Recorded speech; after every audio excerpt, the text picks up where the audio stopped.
In fact, it could win him nationwide recognition in a career traditionally reserved for the ladies.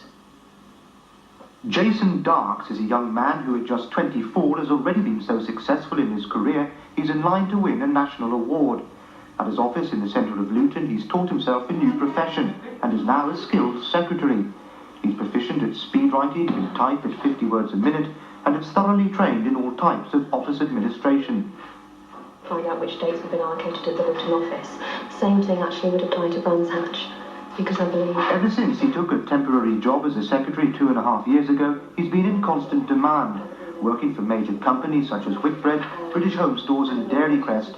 He admits he's in a world considered a female preserve, but doesn't view that as any sort of drawback. No, not at all.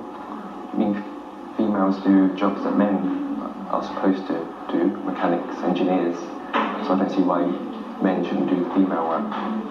Have you had any problems at all, such as when you started a new company? Initially people are a bit wary, but after the first morning they're fine then. I think the only problem initially is the shock when we tell a client that they've got a temporary secretary coming along to them from Select, and it happens to be a male, which is, we always mention it because we have to give them the name, it is quite obvious. Initially they're a bit surprised because it goes against the grain, but once they meet Jason and once they see the quality of the work that he can provide, they're very happy.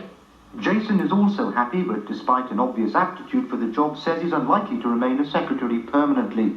But while he does, he's in no doubt about who he prefers working for. Well, working for women is much better because they explain things more and they've got more time for you, where a man will just come in and chuck some work at you and expect you to do it.